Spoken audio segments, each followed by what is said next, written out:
Finally, baseball has come back to the masses, and it cannot have any more momentum than it has right now. So let's take advantage of it. Opening day officially starts this weekend, and it's all baseball every day until the beginning of November. How can you not like that? Yankees and Mets have high expectations. Some other teams might be some sleepers, and we're going to take you all through it all season long. So, our crew, we have Hayden now. They're joining us. Hayden, what's up, buddy? Not much. How are you guys? Awesome. Check out his new episode of the Settle the Score podcast. He did some awesome stuff on the World Baseball Cup, Classic, UFC Hall of Fame, Final Four, some good stuff there. Alex Young is here. What's up? Good to see you, Alex. And Leandro Rodriguez is joining us. What's up, Leandro? I'm here. Leo. Thank you for having me. Great to see you, buddy. One thing Leo did that was so cool, he actually attended the World Baseball Classic. Just quickly, how was that experience? Yes, that was an experience. It was amazing. I may never go to a World Series game, but going to that might be the closest thing to it. I went to see DR versus Nicaragua and DR versus Israel with my father. So that was pretty awesome. Oh, wow. Awesome. Yeah. And this was in Miami? Yes. Look at that. Probably part of the biggest crowd they've ever had and will have. Probably, yeah. For sure. So good stuff there. But yes, baseball is starting. The World Baseball Classic brought a lot of momentum.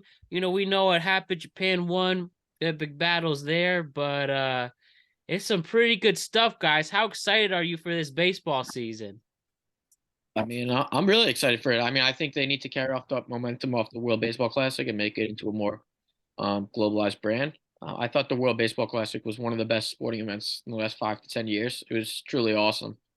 We'll talk a little bit more about that when we begin the show and kind of start more into that. But yeah, I'm really excited for the season. The Yankees are coming off in with some momentum. They just called up Anthony Volpe to be the starting shortstop, hopefully, or wherever they want to move him in the infield. So definitely got some hope for the Yankees. And then the Mets have obviously one of the highest payrolls coming into the season that they've had in the history of their franchise. So should be a good year for both New York teams. Yeah, I'm super excited for baseball. Right around now it'll be the show drops. So I've been playing a bunch of MLB The Show, getting ready for that. I've been streaming that today. Extra Special Effects on Twitch. I'm going to promo it, Matt. I'll be streaming MLB The Show a lot more frequently. But yeah, I'm super excited for baseball, especially after the World Baseball Classic. It was awesome to see all that. The atmosphere was crazy. Leo was there. He explained how awesome it was. Just to see that on TV, I was messaging you guys like, this is insane. It sounded like it was like, soccer going on. It sounded like the World Cup was going on. The stadiums were crazy. There's chants. It was awesome. But it got me super pumped up for this season. Especially watching arguably the best player in baseball, Shohei Ohtani, dominate throughout the World Baseball Classic and gain a giant following, even bigger following than he had, and see him kind of now take the face of baseball. So it's going to be a fun year, especially we'll talk Mets, obviously, and me being a Mets fan. But I'm super excited. I think there's a lot of great storylines to look at this year, and I think it's going to be a really, really fun season. Yeah, man. I'm a big baseball fan. Whenever you hear opening day is one of the greatest days, at least to me. It's spring. I mean, spring is here, summer's coming, and with baseball, I feel like there's a whole bunch of teams that could win it all, and I feel like almost every team has a chance, and I feel like the World Baseball Classic just was a nice precursor to what things to come. Excellent stuff, gentlemen. One of the big things to discuss coming into this season in particular is there's going to be a lot of rule changes. We have the shift, no more. We have a pitch clock, which has been a huge success already in the spring training. Hopefully it lessens the games. We have 2 pickoffs. There's going to be only 2 pickoffs per at bat, I believe. You can only throw it twice. Yep. So we're going to see more... we're likely going to see more stolen bases. And we also have bigger bases in general. Again, this is to help emphasize offense, help, like I said, speed the game up, which we've been waiting for a long time. And Also just going to have some more offense throughout. So a lot of changes. And the first thing to really emphasize and hit on, guys, are these changes going to be good for baseball? Or are they going to be bad? I think they're going to be good for the game. I think the traditionalists need to kind of go away already. I think the game needs to change, needs to speeden up. Always hated the shift. I feel like the fact that it's going to be less. I'm just going to clarify something. Isn't the shift technically allowed, but you can't play in the outfield region of right and left? You can't in the infield still. You can't have the shortstop slide over anywhere past second base. Okay. You can still kind of I know do some weird. Technically still allowed to shift, but I know the second base. You can exactly. You can't really have that hidden guy in the outfield. Yeah, I think it's gonna be. I think it's good that the level of the extremeness of the shift is going to be taken down. It's going to be able to. It's better for the hitters. I think the game will be easier. Personally for me, I think if I was a left-handed batter, all I would do was just lay down a bunt down the third baseline. But that being said, I mean, for these power hitters that aren't necessarily taught bunting, I think it's going to be good for the game. I think it's going to be better for batting average, and I feel like the pace of the game needed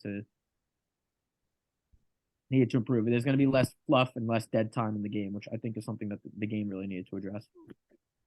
10,000%. I really agree. I want to get rid of the shift for a while. I think it just brings back the more natural old days of baseball.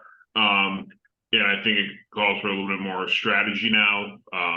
And I think it's going to work wonders. I think it's going to produce more offense, but I think we're going to see players make still great defensive plays. We just saw Volpe, speaking of him, today or yesterday. I think it was today. Yeah, he made an awesome play. Made an insane play today. But he was playing in his natural position. It wasn't some weird shift thing, whatever. Like, he still had the range to make that. I think, we need that in the game. And like I said, I think it's still just going to call for more natural hitting. I think batting average is going to go up. I love the pitch clock. I think it's still going to take a little while for everyone to kind of get used to, but I think it's awesome. I think it's great for both sides. I really haven't seen it where it has been an advantage to either side. We've seen pitchers quick pitch. We've seen hitters get ready real quick. We've seen a whole bunch of things. I think it adds a whole bunch of variety to the game. And like I said, I love the pickoffs. You're only limited to how many times have we been at a game or watching a game where there was like 5 or 6 pickoffs straight in a row just because the pitcher felt rattled or needed to adjust. I couldn't stand that. Like you said, Matt, I think it's going to allow more steals. I think there's going to be a lot more excitement to the game. And I think it's just going to be a natural feeling with these rule changes where it's just going to be a really fun brand style of baseball. And yeah, Hayden said, the traditionalists need to back off, because I think once they kind of see how the game's evolving and how the game is, we needed these changes in order to have a little bit more fun out there, but also to add a little bit more strategy to the game instead of just, effortless shifts just to get these pull hitters out. Yeah, I was actually one of those traditionalists. I hated everything about it. And then I started watching a few of the spring training games, and I absolutely loved it. Absolutely loved it. It felt like I was playing MLB The Show. Like, it was a pitch, all right, second pitch, next pitch, and it went perfectly. It was weird because some of the players had to adjust. Some of the pitches was like, all right, he's a fastball, but it was the speed of the game, and you can't go. The pitchers are not there fidgeting or looking to the crowd, or they just throwing whatever pitch is next. And the shift, I love it even more. I love the shortstop playing shortstop, third base playing third base, second base playing second base. Can the outfield still shift though? They can still make their move, like the alignments. I think we're still going to see that in the outfield of them kind of flying over. It's just the natural shift that we see where you have pretty much the wall of 3 and then your outfield. I think you'll still see slides over, but it's not like the whole 3 infielders on where the lefties infield, were. Right. There, that makes sense. Yeah, I love it. More offense, more excitement to the game. It was so many strikeouts. Every ball was caught. There was a person there, just positioned perfectly. The pitcher throwing to first base, he could throw it twice only, I think. Yeah, only twice. Yep. Mm-hmm. That's gonna be weird. It's gonna be so weird because once the pitcher throws once, the run is gonna go. He's like, I'm leaving now. So that's gonna be fast. That's gonna be great. I can't wait. I mean, one thing you're going to see with the pitch clock is you're going to see more pitchers going from the stretch as opposed to the windup because you don't necessarily have time to do a complete windup when you're pitching in that. So it's going to be. I think pitching is going to be. I'm trying to think. I actually think it's going to be harder to pitch, and I think it's going to be easier to hit because I feel like you're going to be able to lock in quicker. Yeah, it's going to force you to lock in quicker as a hitter. But as a pitcher, it might rush your delivery. It might lead to more walks. I think it's going to be interesting. Do you think I feel that's like a bad it's thing good for the hitters as opposed to and not necessarily as good for the pitchers.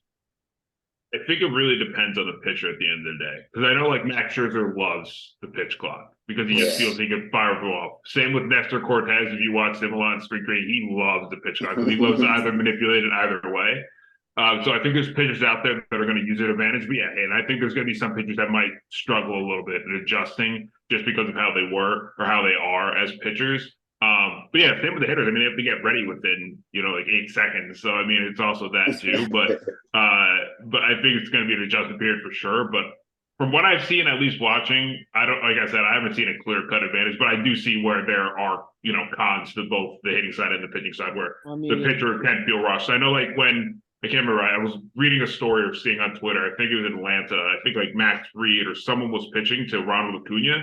And they had the pitch clock on, and it was like a 2-2 count, then it was a 3-2 count. And Fried was like, felt rushed. So he was like, I got to throw a fastball. And Acuna was like sitting on it, and he just crushed it to the moon. Whoever was pitching in that, but it was because it was that. It was because like he felt like, oh crap, there's 5 seconds left. I need to get a fastball down there. And Acuna's such a good hitter. He's like, oh, he's got to be a fastball. Like, I'm just going to sit on it. So I think that's where we might see that at times throughout the year where a pitcher might feel a little rattled and then they're just going to fire a fastball and people are going to absolutely crush it. My main concern with the pitch clock is because you saw something from spring training is that like a game ended because like a game literally ended like with the because the guy couldn't like pitch the ball fast enough. And like I'm just concerned at the end of the game if that happens, like that could really affect the game. So I don't know how that's just bound to happen. Yeah, I feel like that's definitely going to happen at one point. Yeah, Yeah, I really hope that they figure out that kind of ruling or of that for like late in the game because I think all of us as fans would hate to see that if it's like bottom of the ninth, 2-man odds, like imagine in like game 7 violation. Game 7 of the ALCS, like the Yankees versus the Astros, like we lose. Like a pitch clock violation costs. I want to kill someone if that happens. I'm just gonna be honest. I would think that.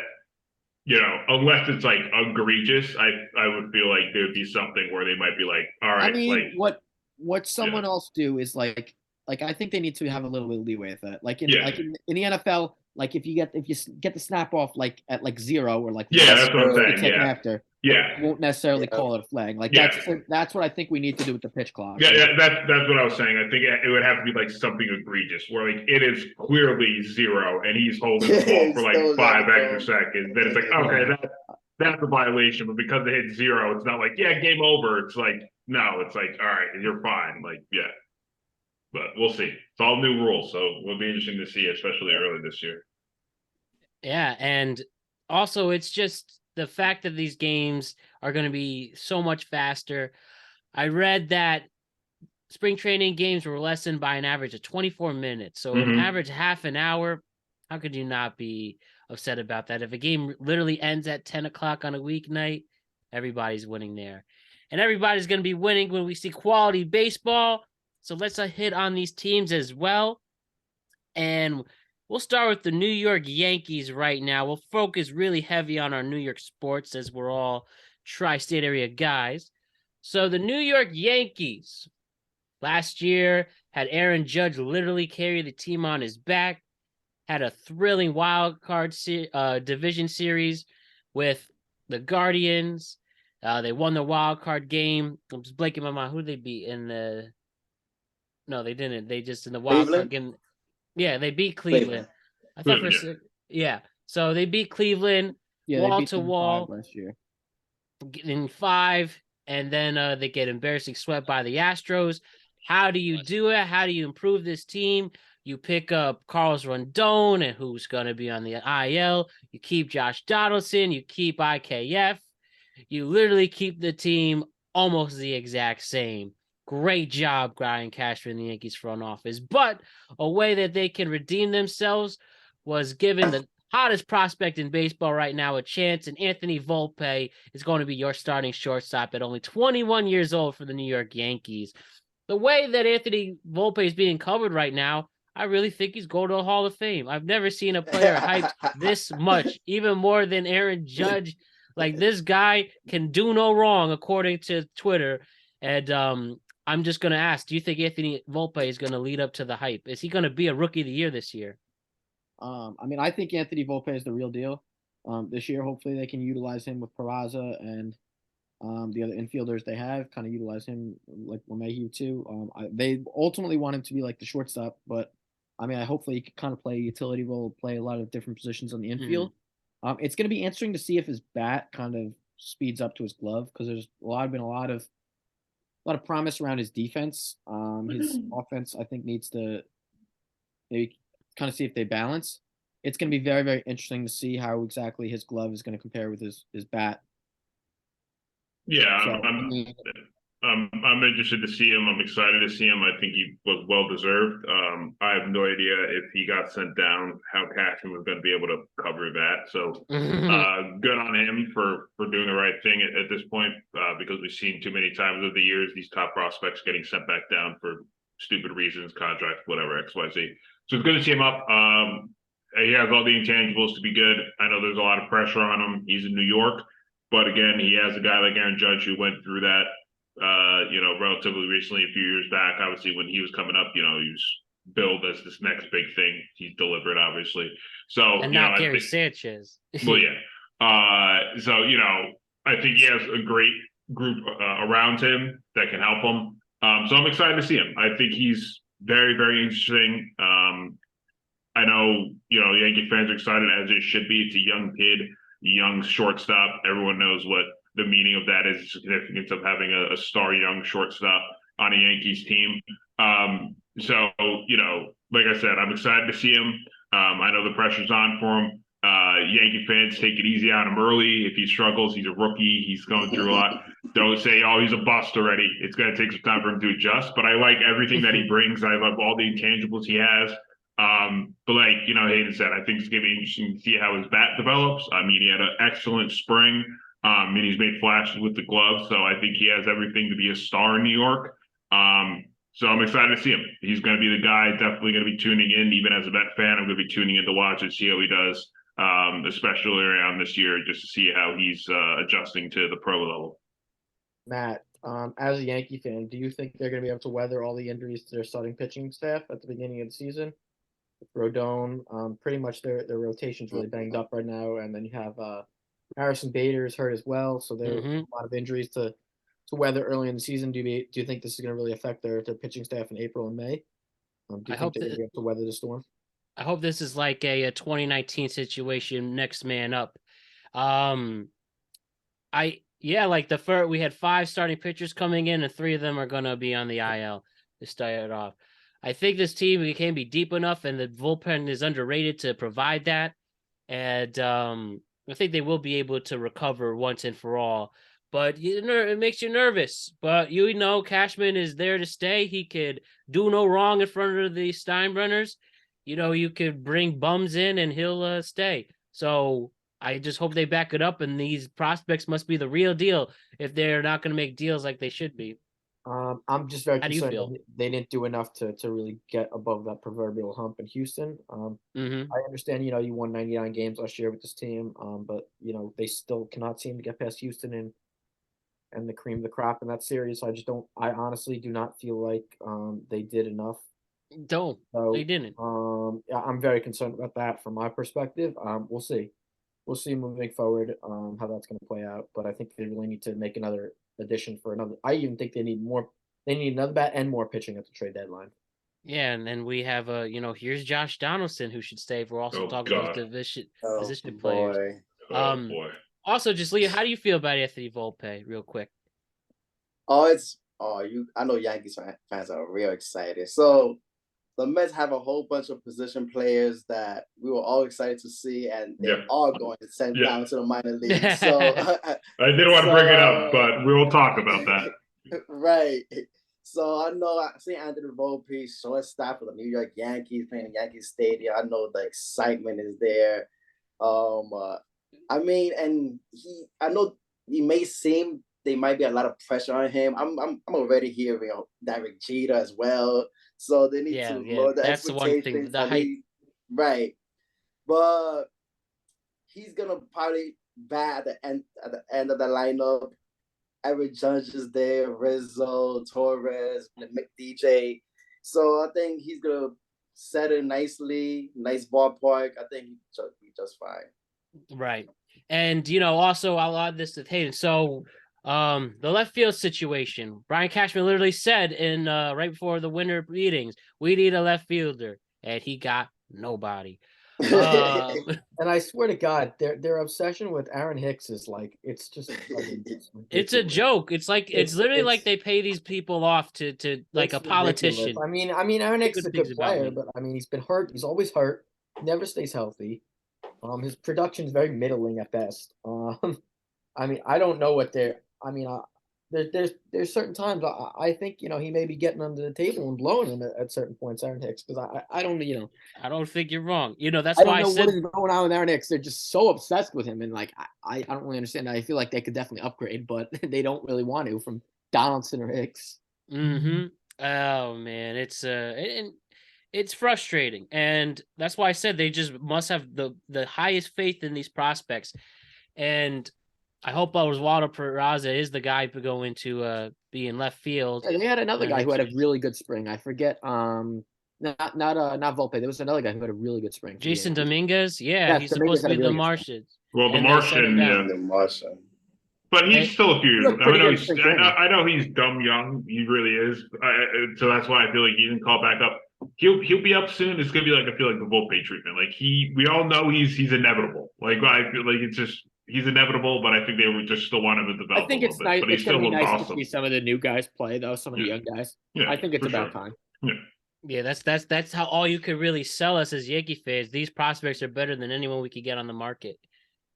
And yeah, it's gonna be a tough road ahead. And also the question I asked, should Giancarlo Stanton play the field more this season? I think yes. I think so too. But yeah, he's got a good arm. He's got a pretty good glove. Yeah, I agree. He still got it, and I should think he should arguably be the starting left fielder. And he said himself, I play better when I'm doing both sides of the field. And yeah, you just wonder what goes through these guys' heads or what the analytics nerds are telling them and stuff. Are we pro analytics or not? You want to know one thing I will say with the analytics quickly, and then we'll hit on the Mets. Japan beats us in the World Baseball Classic, and allegedly they use no analytics at all. Just hardcore, authentic, old school baseball, and they beat the country who created the sport. Now, I understand this is just a small tournament, and I understand analytics have some benefits to the regular season, but I think that should be pointed out there right now. That the Japanese who don't use analytics beat us at our own game. I did not know that. I did not know that. I think analytics is just fine, but I think it gets to a point where they just overuse it to a point like, okay, you overthink it. I think it's overused. I think it's overused more with pitching than it is with hitting. Like a righty lefty, if you're a good pitcher, you can get out a lefty. Whether you're a lefty or righty. Right. You're a really good pitcher, you can get guys out either sides of the plate. Yeah, that's fine. With pitching, it's completely overused. With hitting, I don't disagree with it. I feel like I do feel like with the hitting, you're like they talk about a Moneyball. Your chances each and every pitch do change. I mean, it is kind of like going at it, like blackjack or like at a card table. Like your chances of each and every pitch and each and every at bat, depending on the pitch and depending on who the pitcher is, do change. So I actually do agree with that for hitting. I agree with analytics for hitting. For pitching, I'm not as big of a fan of it for pitching. Yeah, Matt knows my feeling on analytics. It's like very up and down with me. I think there's benefits, but I think there's also a lot of negatives with analytics. I'm like with Leo, where I like analytics to a certain point where it's helpful, but when you rely on it too much, where it's like a detriment to your team and or the game, I hate it. My always example I look is Blake Snell in the World Series. Dude is lights out, unstoppable, but because analytics told their coach to take the guy out, because it's like if you see the lineup for the third time or whatever the hell it was, XYZ is going to happen. And I think that changed the trajectory of them winning a World Series. In my honest opinion, they got rid of Snell shortly after that. Like the Rays still were solid, but that was, to me, I was annoyed because that was such an analytic driven decision where you should have at that moment gone with your gut. This dude is dealing. I always tell Matt, like, if the dude's dealing and then he gives up like 2 hits back to back, okay, maybe time. You did your job, but now they're seeing you. Okay, pull the plug. Not like, oh, okay, all right, top of the lineup, he's gone. Like, I always hate that. So, like I said, I think there's benefits to analytics, but when it starts impacting gut like moves or just instinct for baseball or decision making, that's where I start getting bothered. So, yeah, that's really my stance on that. Yeah, we're never gonna see a no hitter or a perfect game ever again. And also, very I rare. want to talk about something. Just with some of these umps, like I don't know if anyone saw the JT Realmuto incident. Oh God, I really hope that doesn't happen. I definitely do feel like with the pitch clock changing, we're gonna get to a point in the next 5-10 years where it's gonna be robot umps. Like if the umps keep on doing what they did to JT Realmuto, we're going to it quicker. And there's gonna be an automated strike zone. Like I think we're approaching that. Probably in the next 5-10 years, that's gonna happen. If they already have the pitch clock. I think so too. They're testing it out in the minors. It's only a matter of time. Oof. Well, one cool thing about this crew this season is we do have 2 Yankee fans and 2 Met fans. And now we can give this to the Met fan side of things. The New York Mets spent $1 bajillion this offseason, mostly on their pitching. Not a lot of upgrades in the position players, but let's break it down. The Mets are going to have two starting pitchers that are closer to 40 than 20. Max Scherzer and Justin Verlander, though coming off of a Cy Young Award season, will be your 1-2 punch for the Mets. Is this 1-2 punch gonna last? That right does. And then they got Kodai Senga too. So. Yes, Kodai Senga. We'll talk about Senga. I'm excited about Senga. So excited. But I guess with Verlander and Scherzer, it's interesting because I think the Mets are doing kind of a similar thing where when we had DeGrom and Scherzer last year, where they're hesitant to have them be like the back-to-back of the rotation. I don't know if you guys see like the projected starting rotation for the Mets this year, but it's Scherzer, David Peterson, Verlander, Senga, and then I think it's Carrasco. So it's like you'd think you'd be builds, like Verlander, like Peterson to me is like the 5 guy in the rotation because they're afraid of this back-to-back to these stars. Grandpa time. Yeah, I mean, I'm obviously nervous. They're both older guys, both competitors, and always want to, gut things out. And I think that's what gets nervous. I think that's what we got nervous when Scherzer got hurt last year because we know he always tries to push it to the limit. And I think that will kind of hurt him in the second half of the year. It's going to be exciting to see these 2 guys. They're veterans that have stood the test of time. Obviously, it is nerve-wracking because it's like, oh, when is Father Time going to catch up to them? And you just hope it's not this year because we really need the 2 of them to be really, really solid. But it's going to be exciting. I hope it lasts. I think the Mets luckily have a little bit more depth this year. That'll help weather the blow if anything were to happen to them. But like I said, I think these guys and how the things they are, these guys aren't really, pushing anymore 7-8 going complete games unless it's a masterful performance. So I think, the Mets are definitely going to be cautious early on, the easiest guys in the season, but it's going to be really fun to see these 2 in the Mets uniform. We saw Scherzer last year, but it's really going to be cool to see, Verlander and his stuff, for the Mets this year. Yeah, I really wanted the Grom back. I was down for the Grom.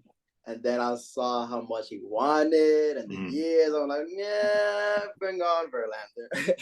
So, yeah, Scherzer, Verlander. The age scares me. I expected them to at least get at least 1 ANGEList throughout the season. I'm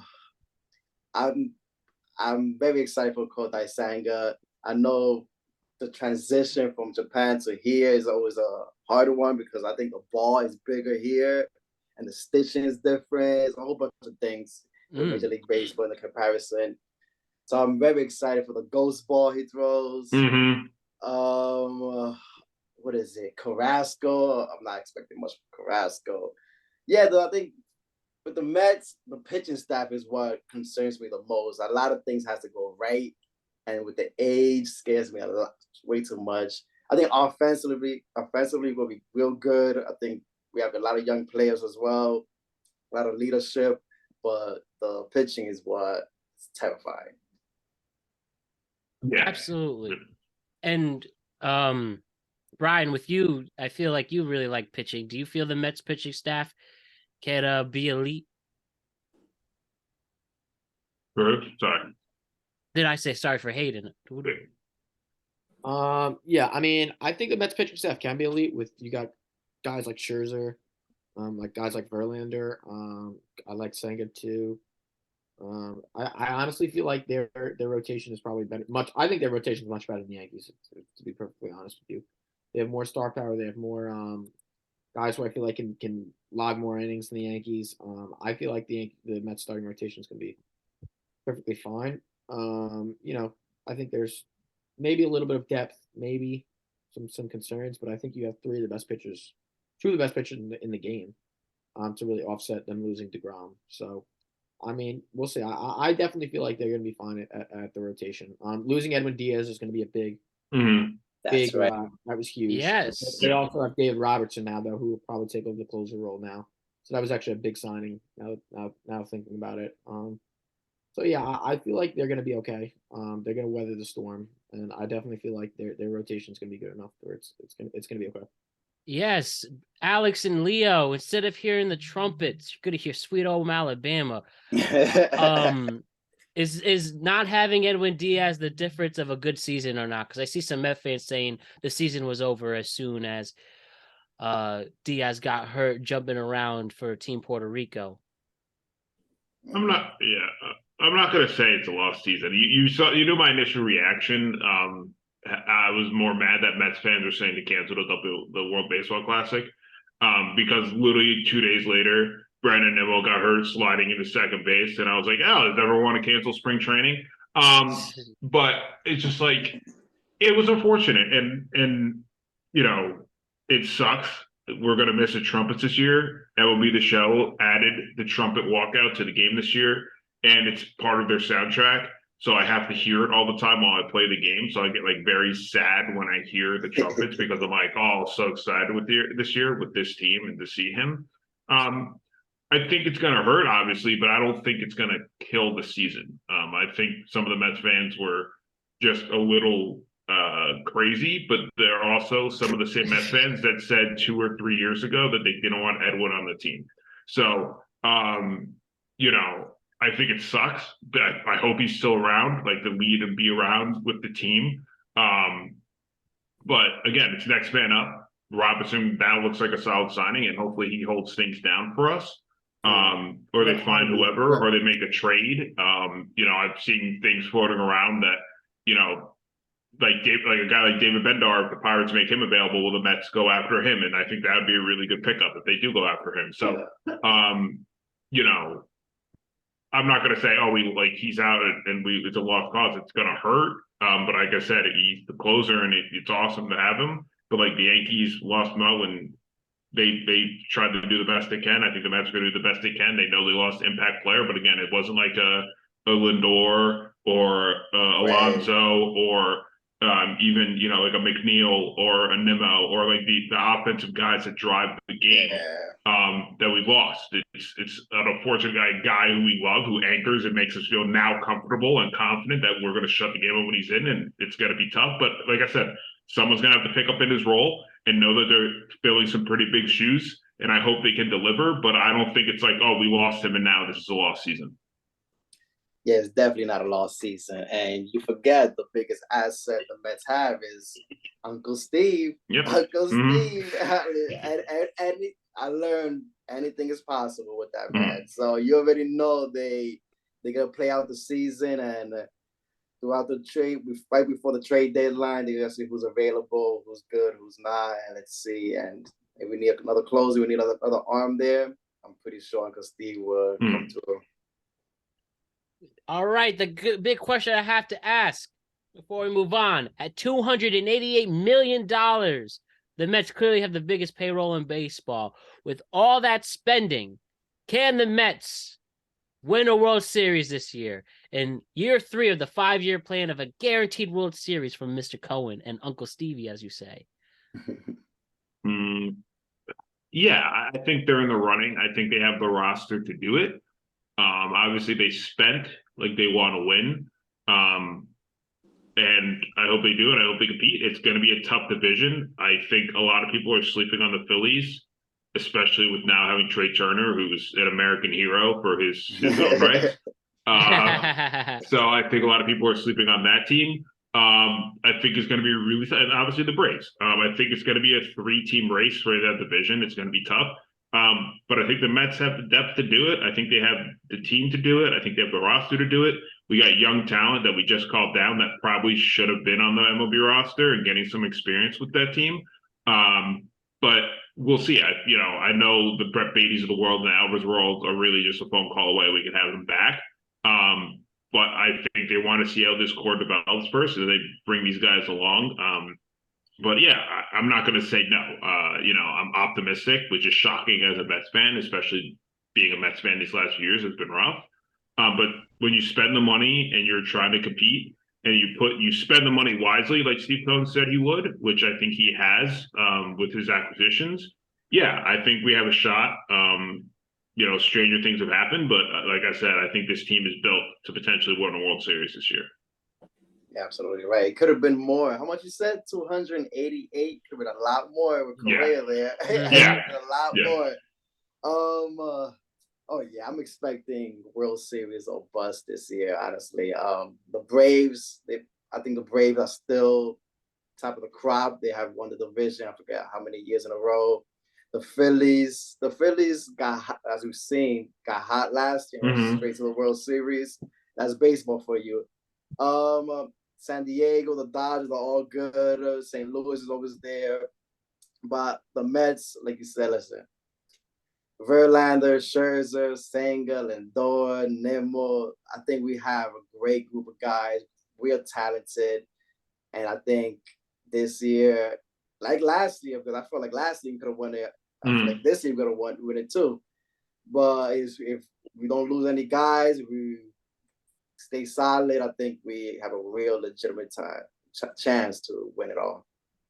Perfect. And I guess the only other concern with the East, with the NL East, as you guys hit on pretty much, the Phillies, they are losing Rhys Hoskins. Yeah, and he which sucks. I feel bad for him. The Bryce Braves, contract year and all too. It's like Dansby Swanson went to the Cubs. So yeah, that's too. Great. Yeah, yep.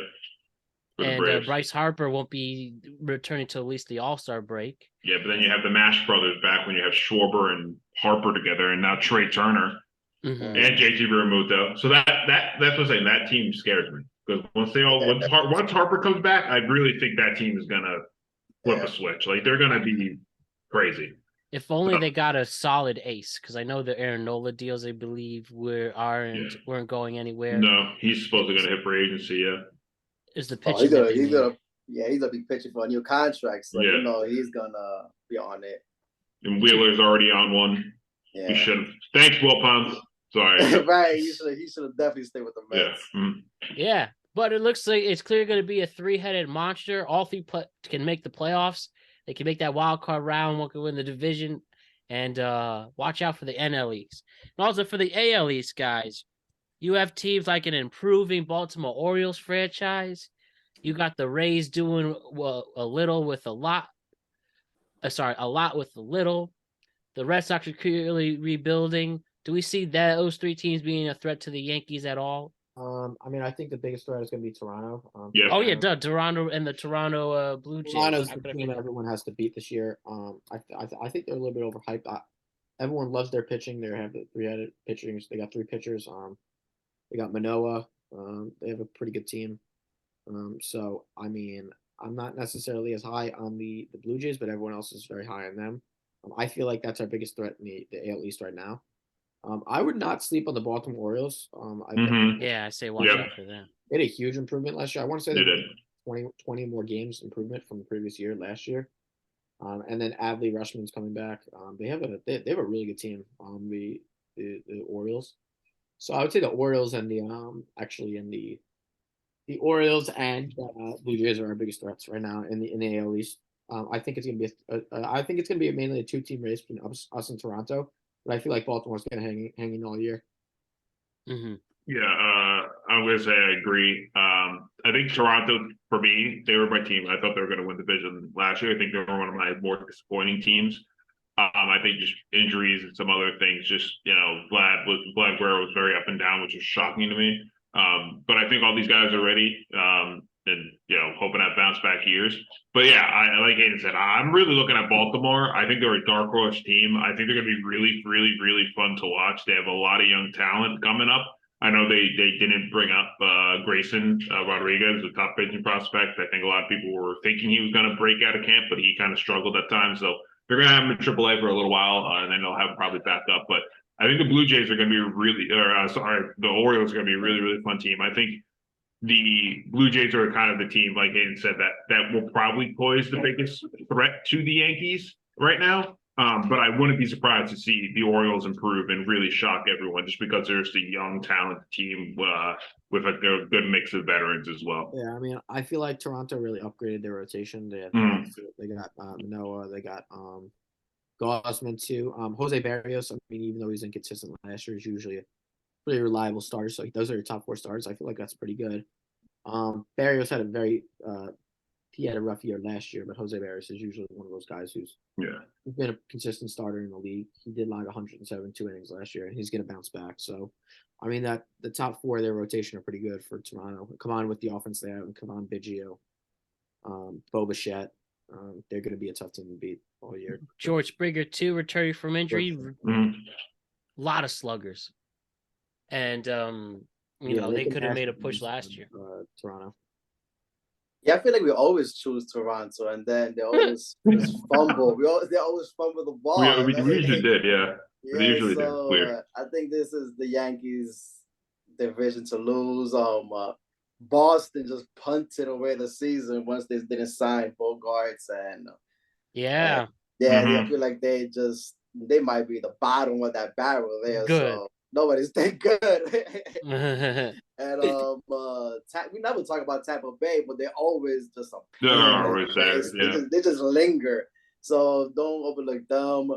But yeah, the Yankees cannot lose the division and straight to the playoffs for them. I'll go for the the Bombers division to win and the Bombers division to lose. Quick in the AL Central, guys. You got the teams, probably literally the most boring division in baseball. I mean, the Detroit Tigers, what are they going to do? Kansas City, Minnesota. I think Kansas City's over-under is like just 65.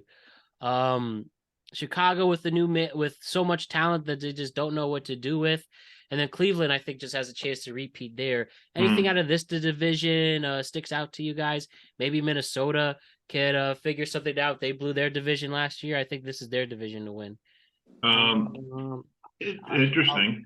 I'll let you guys go on this one. Yeah, I was gonna say just props to Andres Jimenez getting the bag. How about a nice that? 7-year contract. I think he got the largest non-arbitration contract for pre-arbitration contract for an infielder. I loved him as a Met. I really wanted him to stick around. I know we moved him for Lindor, and that's worked out so far.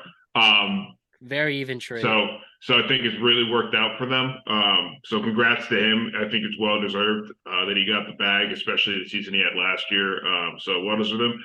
Yeah, I really think it's probably going to be the Guardians division to lose again. I just always think they're a solid team. They're well run. They have always great pitching. It's really weird.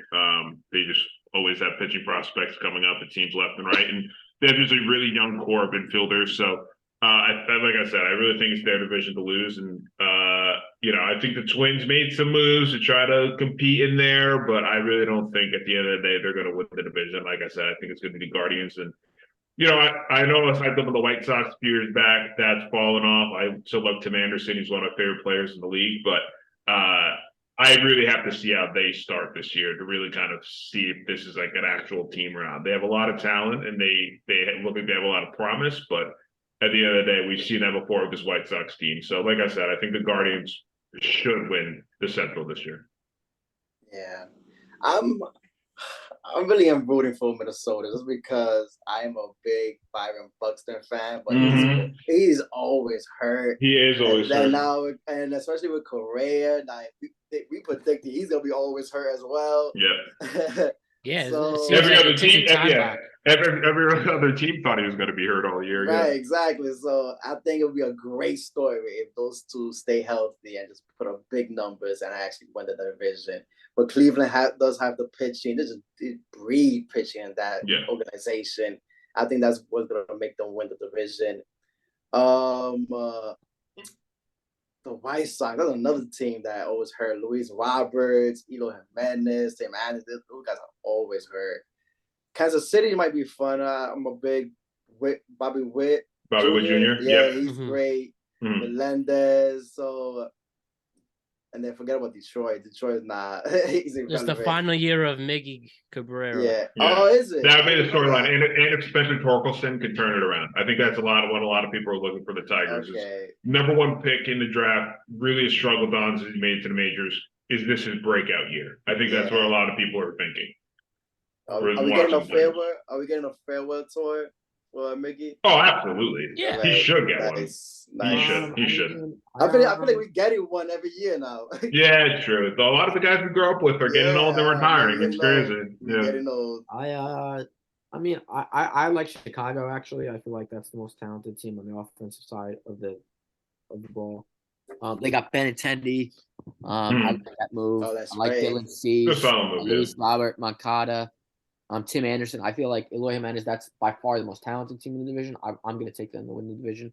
Chicago White Sox. I respect it. It would be nice if people even knew the Chicago White Sox exist, because I don't even think people know they exist in Chicago. I don't think I've ever met a human being in my life who has honestly said that they're from Chicago, roots for the White Sox. I guess only Obama, but I haven't met him. I have yet to ever met him, meet someone in my life who honestly says they root for the White Sox and is from Chicago. Yeah. I don't know if that's just me, but I mean, there is no more irrelevant team in a state than probably like there to theirs. I don't even think anyone knows. People wouldn't even know that the Chicago Cubs, their reason is the second team in Chicago. That's how irrelevant they are. Yeah.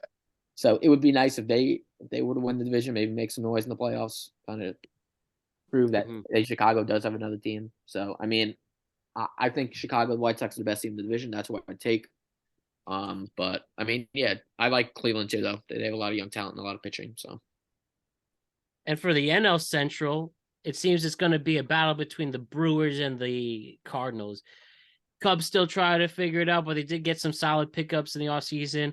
You know, the Pirates and Reds just don't count. They don't even care, or their owners. And I think it's going to be between those two teams. Do you guys feel the same way? Yeah.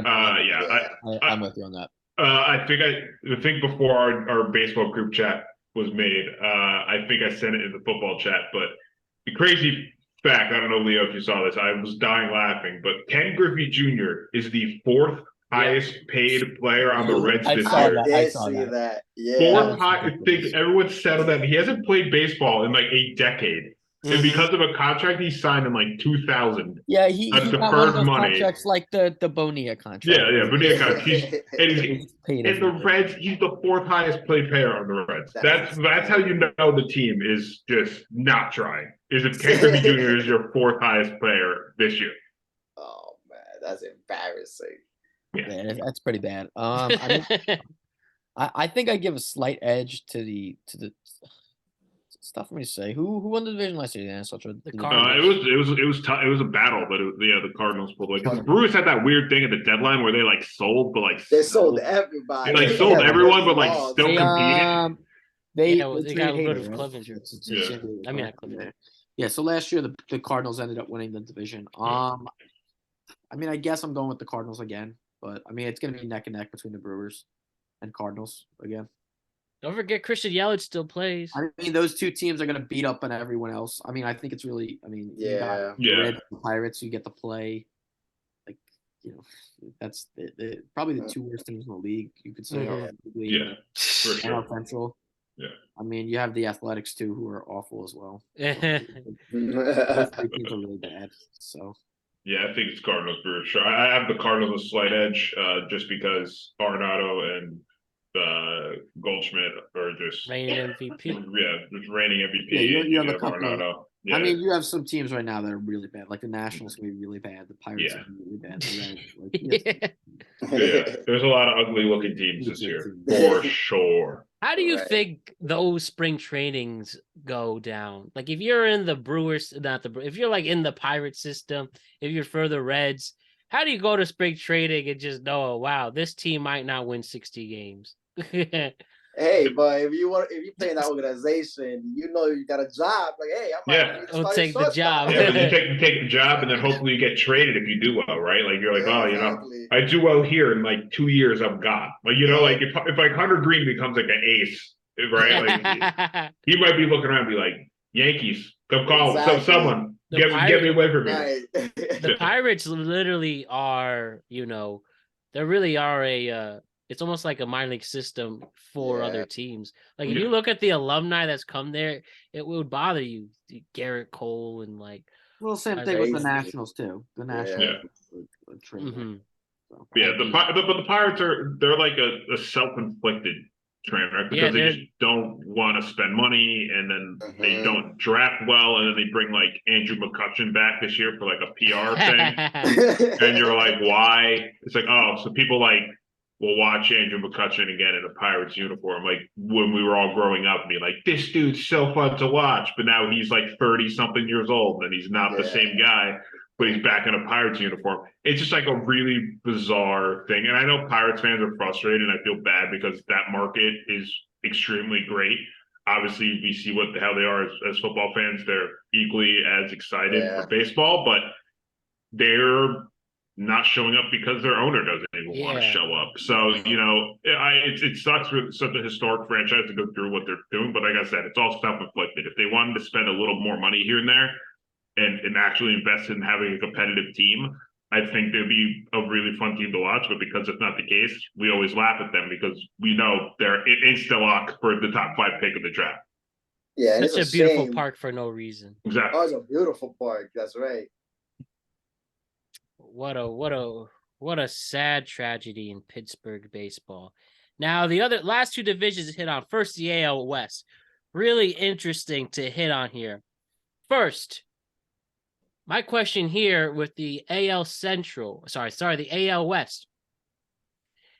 We have the Astros and the Angels, I think, will be the two teams to battle it out. Really? You don't plus I was going to say plus the Mariners could be in there as well.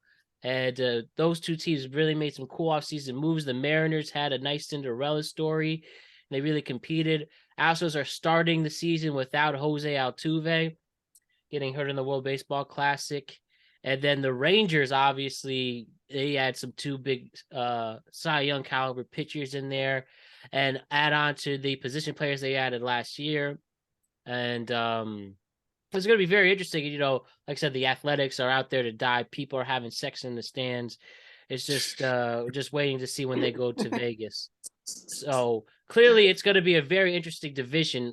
AL West thoughts, guys. I was gonna say I'm excited to see for the Angels, but I always feel like they're like the team that always disappoints us. Just think of last year; they're on such a hot start. We're like, oh, Trout and Ohtani finally going to be in the playoffs, and then everything just nosedive. I wish nothing but success for the Angels, for Mike Trout, Jersey's finest, probably the best baseball player in Jersey, one of at least. And I want him to finally get back in postseason. Same with Ohtani. Again, everyone forgets Ohtani's last year of his contract. This year, I think they lose. I think there's going to be a huge shift on what happens with Ohtani's decision come the offseason. But I mean, I think the Astros are going to run away with it, and the Angels are going to be a team to watch. I just want them in the wild card in the postseason. I think the Rangers made moves. Obviously, they get DeGrom, and I think they can be an interesting team to watch, but I don't think they're going to have enough to make the playoffs, at least this year. And then obviously, Mariners should be fun to watch, obviously, with Julio Rodriguez. And then the Athletics are the Athletics, who just are going to let one of their best players in spring training, Christian Pache, just like walk or get released or not. I don't even know. It's bizarre what they're doing. But again, typical A's move. Guy bats 320. Okay, let's release him. But yeah, like I said, I think the Astros will most likely win this division as usual. They're the Astros. But, I really want to see the Angels have success, and I really hope, they make it back to the playoffs this year. Yeah, Astros all the way on this division, but the Angels, Seattle, and Texas should be fun to watch. I feel like they're gonna be fighting for the wild card. But the Angels is you have hope, because obviously with Ohtani and Trout, and with them is more interesting because if they don't get into a hot start or they're not even nowhere near the playoff race, Ohtani is gonna be the talk of the town. He's gonna be talking the trade talks. Where's he going? Dodgers and Mets. So just pay attention to that. Texas is spending. We talk about the Mets, but Texas has been spending money since last year, and they're not even close to the playoffs. So, so that's another team. And Seattle's a great team. I think they might be the closest to Houston, and they had one of my favorite players, Julio Rodriguez, and he's taking the league by storm. Yeah, so I think if any team could beat Houston, it's Seattle. All right. Yeah, I mean, I'm taking Houston to win the division, but I do think the gap is closing at a higher rate than we previously thought. Seattle's going to make it tough for them the whole year. Great point there. Yes, it's closing. If they want to keep winning rings, this is the one. I think they are. Houston really is the best team in baseball on paper, fundamentally, and with an incredible front office. When people leave, they just have someone step up right away in this decade or in this era. We'll say of dominance. Yeah, they've won only 2 World Series in the past 5 years, but definitely trying to get that third one so they can say they could prove it. And watch out for Houston.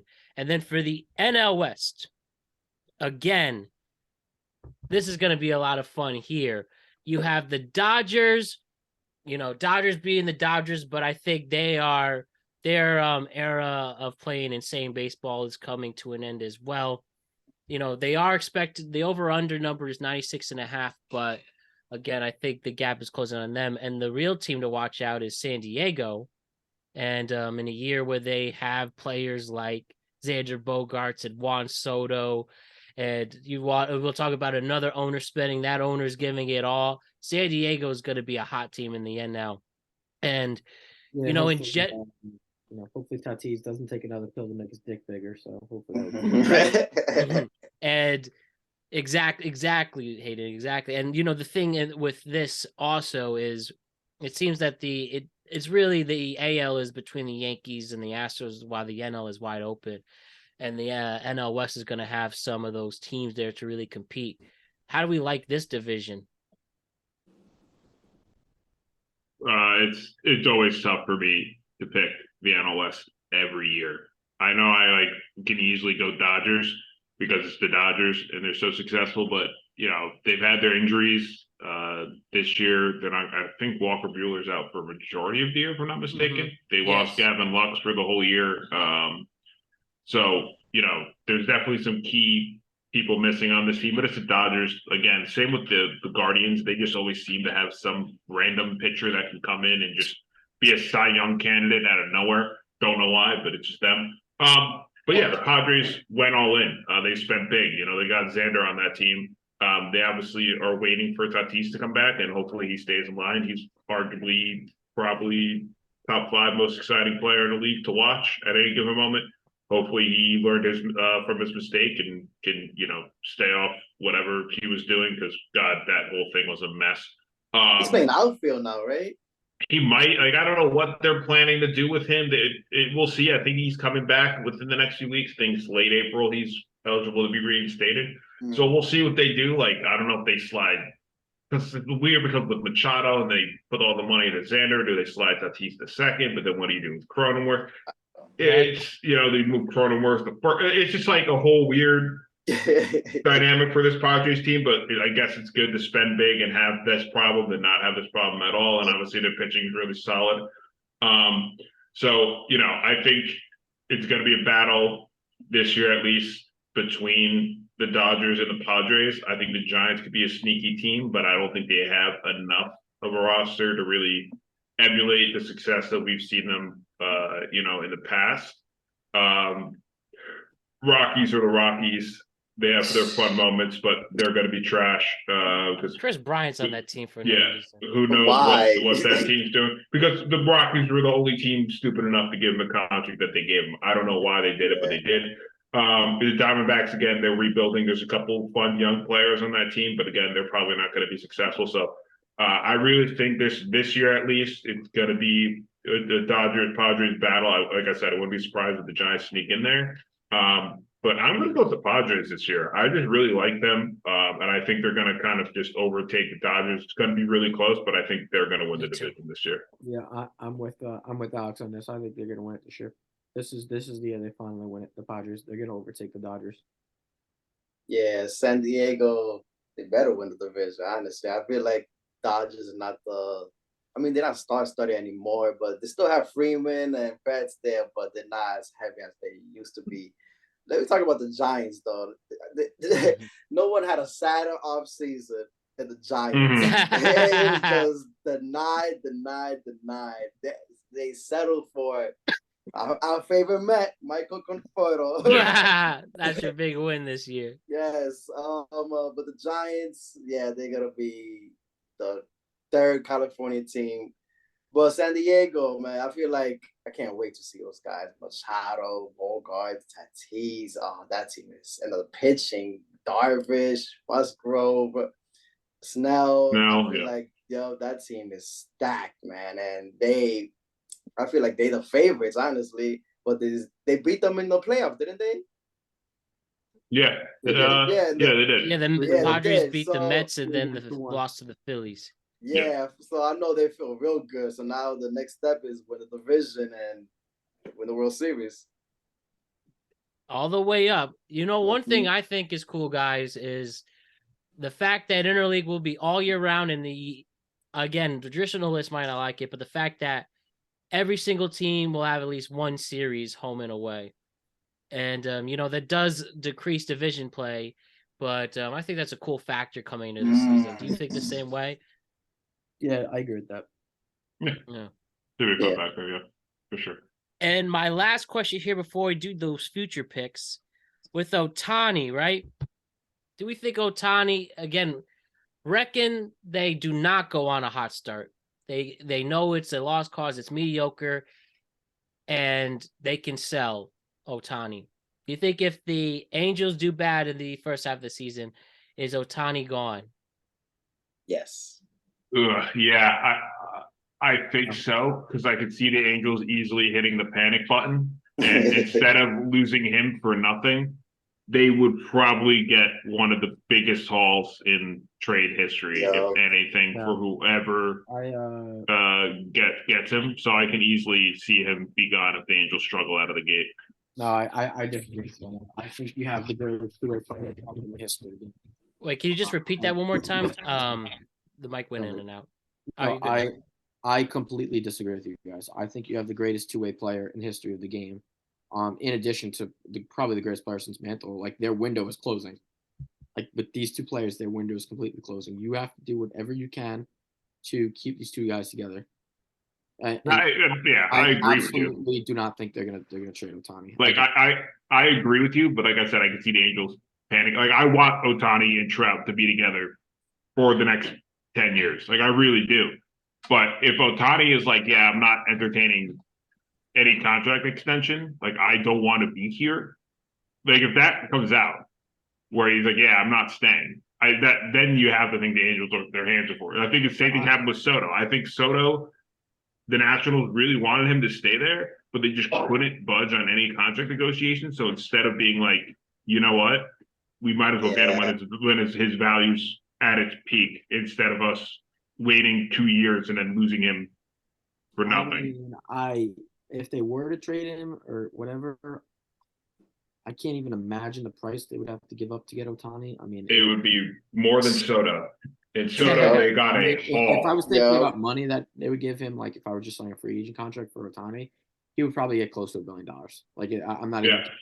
Me and Matt, I think we're talking about this the other day. I'm like, what You'd have to get does 600 Ohtani's he price would get tag? 600 million, I would think. I would think something. Be the first ever. It would be over. I think easily over 500 million. I would think he could command that much money, and I think someone would probably bid price. And Mike Trout, he doesn't appear to be this superhuman baseball player anymore. You know, he's slowly decreasing his talent. Mm-hmm. He's always hurt now, and so I feel like the Angels will see him not being the same player, and they're gonna be like, you know what, we haven't gone to the playoffs at all. You know what, it's time to trade Ohtani to start this whole thing all over again. Yeah, like I would hate. Like I said, I'm not in agreement for them to trade Ohtani. I want him to stick. I'm a big proponent of sticking like at the same spot, but I think they would have to think really long and hard come the trade deadline if he's either not signing an extension or in the team's just absolute shambles, no shot of the postseason. But Trout got 12 years, $426 million for the Angels, and like he's worth every penny of that. Oh yeah, absolutely. Yeah, and like I'm thinking about Ohtani. Ohtani's probably going to get 150 million more than that. So I think I would think so. He's going to get 600 million probably. Yeah. Everybody's got a price, right? Like he's going to get the highest contract in the history of sports. Oh, absolutely. Yeah, for sure. Yeah, for sure. One as a pitcher and one as a hitter. Yeah. I'm excited to see who's going to get the ultimate prize of the Ohtani Award. So let's talk right now. It is March 28th, 2023. Let us pick our World Series futures. I want you to tell me who's going to win the AL, who's going to win the NL, and who's going to win it all. And for me, I think it's going to be a rematch of the 1998 World Series. You have the Yankees and the Padres. I think the Yankees, once the rotation goes back to normal and everybody is healthy, they'll finally be lights out. You'll have Aaron Judge play like an MVP. I don't know if he's going to hit 61 home runs again, but I think he will 62 home runs. I think he will be all-star MVP caliber. I think Anthony Volpe is going to win your Rookie of the Year. I think things are going to click finally, and if they don't, they're just going to restart it again and trick us and think it's going to get better. But we're going to have that Yankee pride on that one. And then for the Padres, who have the potential with one of the best rotations in baseball, like you said, with Darvish and Snell and all those guys, plus a lethal position player crew. And if they all play to their top level, that's an all-star team in itself. So the Padres win the NL, Yankees win the AL, and I will go with the guts and the heart in a 7-game series that the Yankees win their first World Series in 14 years, and the first in the Judge era, with a Yankees-Padres World Series and a Yankees winning 28 once and for all. Wow. I mean, I guess I'll keep the bias train going. I mean, I love, like I said, way too early prediction. So come All-Star time, I will have my probably a little bit more sophisticated take. But which feels like it's a million miles away, but it's going to come by super quick. But I'm going to definitely NL with the Mets. I think this year, I think they're going to rally with Edwin being hurt. I think they're going to fire it all cylinders. I really liked how the team was last year. I think they came really together well. They gelled really well. I think Buck really got them in line. So excited for year 2 of having Buck as the manager, and I think he's going to guide this team and be super successful. So I think they're going to have a fun run, and I think they're going to make it out of the NL. The AL is super tough for me. I think there's a handful of teams. But I'm going to go with the Astros, as usual. They've just been dominating the AL. I don't see any of them slowing down, barring a mirage of injuries, which I will never hope on any team whatsoever. So I'm going to go with Mets, Astros, and then obviously the bias. I'm going to go with the Mets winning the World Series this year. And in how many games for that? Oh, you want me game pick too? Wow. Okay. I'll go Mets in 6. Great. For me, I saw an interview of Derek Jeter, and he said the 2000 Subway Series. He said there's one series that we cannot lose at all because he knows Mets fans will never let him live it down. So I thought about, what? He's right. So I'm dying to see another Subway Series. I love it. I need one. I was a kid when that happened, and Yankees, Mets, Subway Series Part 2. That's my only dream this year. And Game 7, Mets all the way. There we go. Love it. That changed the world. That was my backup option. I was going to go I do. But last year I predicted, I'm pretty sure if I'm not mistaken. So I got to get new material this year. I'm going to take the bias out of it. I'm going to go probably the Astros and the Padres. Okay. But I mean, I think the big surprise team is going to be Chicago White Sox. Like I would not be surprised if they represent the AL in the World Series this year. Like I think they're gonna be really, really good this year. Like I think it's gonna be I have the Padres and the Astros right now, but I would not be surprised if Chicago made the World Series. Chicago or the Yankees, two other teams. Hey, just to let you know, Matt knows, I went on the White Sox hype train like last year or 2 years ago. It was immediately disappointing. So just get ready to be saddened by the White Sox. This year is a little different. I don't know. I have a feeling. All right. And how many games was that World Series, Hayden? I think I'll take the Astros in 6. All right. Great stuff, gentlemen. Well, we're on the brink of a very fun baseball season, guys. So let us enjoy every step of the way. We're going to have a lot of great content for these next 6 months.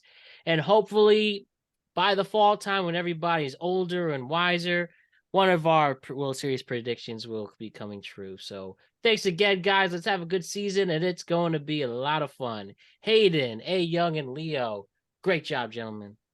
Go on, have a good day, everyone. Have a good night.